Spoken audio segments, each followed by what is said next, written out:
संगम का जल स्नान करने लायक भी है और आचमन करने लायक भी है। जो लोग इसका दुष्प्रचार कर रहे हैं वे उन सबको इस बात को देखना चाहिए। 5, 10 और 13 फरवरी को जो सैंपल के परीक्षण लिए गए हैं उसमें संगम नोच पर फीकल कोलिफॉर्म की मात्रा मानक के अनुरूप पाई गई है। इसका मतलब जो दुष्प्रचार कर रहे हैं केवल कुंभ महाकुंभ को बदनाम करने की साजिश का हिस्सा है।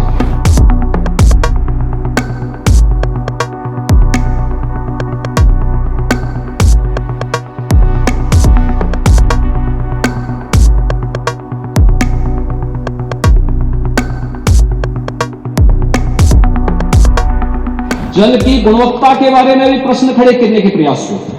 याद रखना 2013 में बायोरेमेडिएशन या जियो ट्यूब की व्यवस्था बहुत सीमित थी और परिणाम क्या था? पूरा कुंभ अव्यवस्था, गंदगी और अराजकता का एक अड्डा हो चुका था। उस स्थिति को सोचिए जब मॉरिशस के माननीय प्रधानमंत्री 2013 में प्रयागराज महाकुंभ में पधारे थे और गंगा में गंदगी देख करके, अव्यवस्था देख करके, पॉल्यूशन की मात्रा को देख करके उन्होंने स्नान करने से इनकार कर दिया था।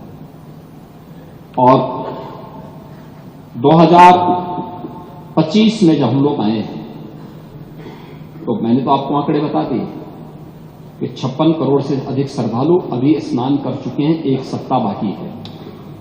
81 नालों को यानी 261 MLD के जो वहां के नाले सभी को टेप किया गया है।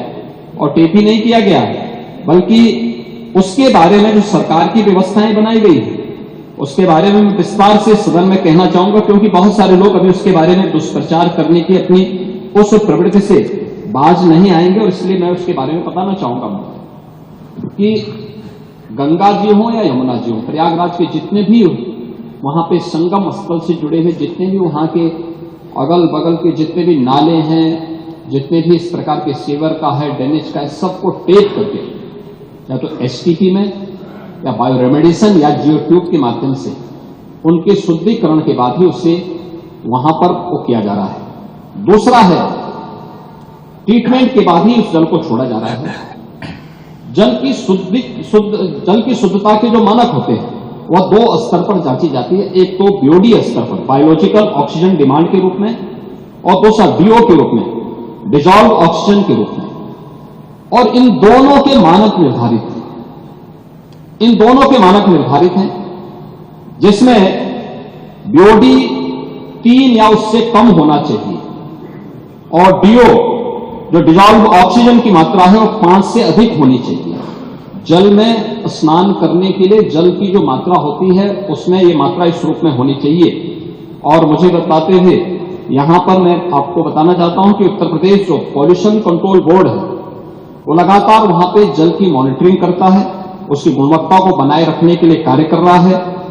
और आज की जो उनकी रिपोर्ट है संगम की, कि संगम और उसके आगे पीछे जो BOD है वो 3 या उससे कम है और डिजॉल्व ऑक्सीजन की मात्रा ये 8 और 9 से अधिक पाई जा रही है। यानी संगम का जल स्नान करने लायक भी है और आचमन करने लायक भी है। जो लोग इसका दुष्प्रचार कर रहे हैं वे उन सबको इस बात को देखना चाहिए। एक समाचार पत्रों में एक न्यूज जो देखने को मिली, मैं भी देख रहा था, पुरानी न्यूज है, NGT के माध्यम से, NGT का नाम लेकर के दिया गया है, किसी ने दिया है, जिसमें उन्होंने कहा है कि फीकल कोलिफॉर्म की उसमें उन्होंने चर्चा की।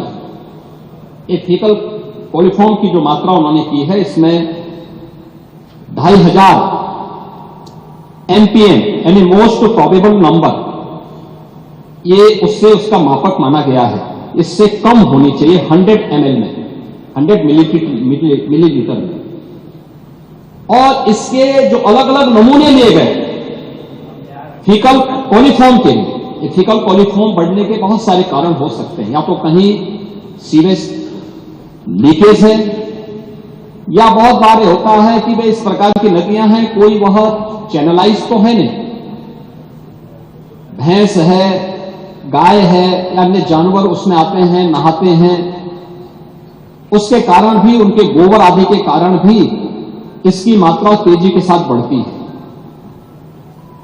लेकिन प्रयागराज के संदर्भ में जो मैं आपको स्पष्ट करना चाहूंगा कि 12, 16, 20, 25, 30 जनवरी, 5, 10 और 13 फरवरी को जो सैंपल के परीक्षण लिए गए हैं उसमें संगम नोच पर फीकल कॉलीफॉर्म की मात्रा मानक के अनुरूप पाई गई है। ये Uttar Pradesh pollution control board का है, जो 2500 एमपीएम प्रति 100 ml से कम पाई गई है। इसका मतलब जो दुष्प्रचार कर रहे हैं केवल कुंभ महाकुंभ को बदनाम करने की साजिश का हिस्सा है। और केंद्रीय प्रदूषण नियंत्रण बोर्ड में भी, जिनके नाम पर खबर है, उन्होंने भी 12, 13 एवं 15 जनवरी की रिपोर्ट में इसकी मात्रा को 2000 या उससे कम पाया, यानी 2500 से कम ही पाया है। यह भी इसमें मैं आपको स्पष्ट करना चाहता हूं।